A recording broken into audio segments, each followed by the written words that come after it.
So I'm making sure he doesn't get underneath my head. I'm making initial attachment. He decided to give me his leg. I have inside position. He's going for, okay. There, now I got both feet behind his legs, so I've anchored myself behind his body. I'm just trying to keep an angle on him and stay attached to the legs, ankles and knees. If I can get to the hip, that's even better. Okay, inside position.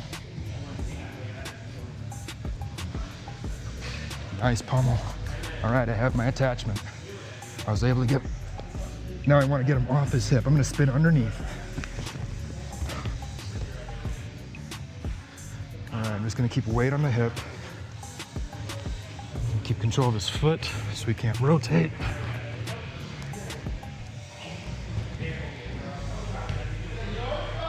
All right, look, waiting for my opportunity to stuff the toes in the armpit. Locking up, put my weight down on the foot so the foot doesn't get away.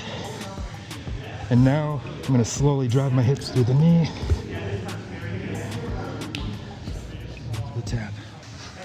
I'm gonna keep my head low. I don't want him to get underneath my shoulder line, and I'm making my attachments.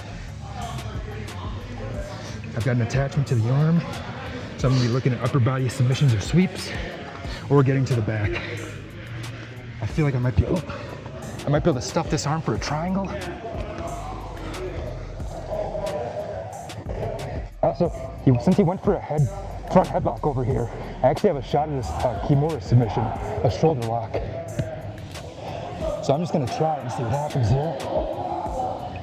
Got his elbow caught with my head, pushing his wrist. Okay, we're wrestling from the butt. I'm trying to keep control of his grips.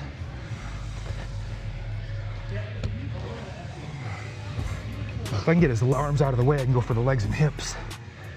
When his head comes low, now I'm looking at triangles and arm bars.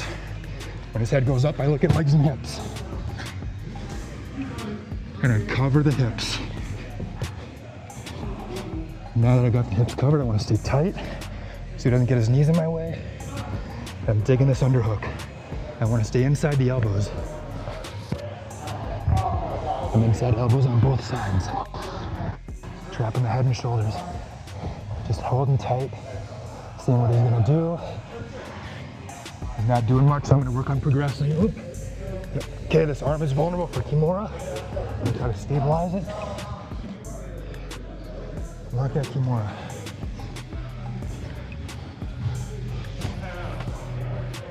There, I saw the back open up for a moment.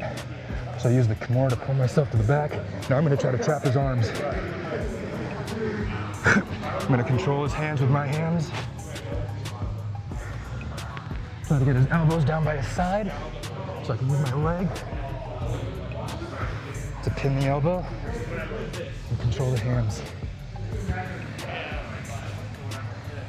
Now I can go for the net. Now I'm just gonna release this just so we can keep the flow going.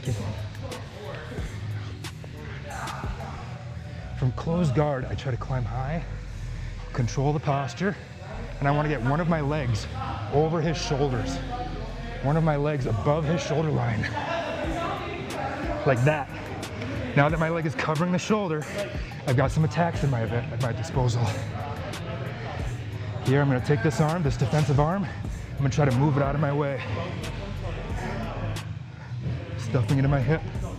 I want to keep it locked. Ooh, a figure four. Okay, that's even better. That's going to be a finish.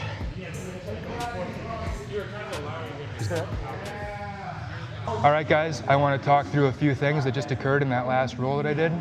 When I start underneath, when I'm on my butt playing seated guard, one thing I'm focusing on in the original grip fight, the initial grip fight, is I want to make sure they don't get underhooks, so I keep my elbows tight to my body, and I want to make sure they can't break my posture, push my head and shoulders back behind my hips. So I want to keep my head and shoulders forward and in front, and I'm using my head to block my partner out. If my partner ever tries to come down and get underneath my head, I'm using my head to match height and not let them get underneath of me. If they do get underneath of me, now they can start getting underhooks and body locks and pinning my hips. So I try to deny access to the underhooks and the hips by using good low posture and using my head and spine as a frame. Second thing I want to focus on, when I'm trying to pass guard, I try to stay on my feet so I stay mobile. Okay? If I'm down on my knees, one knee or even two knees, then I'm much less mobile. I want to be able to balance and readjust as I get knocked over. So staying on your feet is important. Just as important is making sure their feet stay off of you. So stay on your feet and keep their feet disconnected from you. Your partner needs to attach their feet to your body to push and pull you with their legs. That's the stronger limbs. If I keep their feet unhooked and disconnected from me, he only has his weaker upper body to push and pull, and that's typically not enough to do any real damage or really off balancing, unless they come up with a good strong single leg. But there are ways to stop that too. But ideally, from the feet, I'm staying on my feet as I'm trying to pass, and I'm trying to keep their feet disconnected. Third thing, anytime I get to back control, one of the first things I'm focusing on is controlling my partner's hands.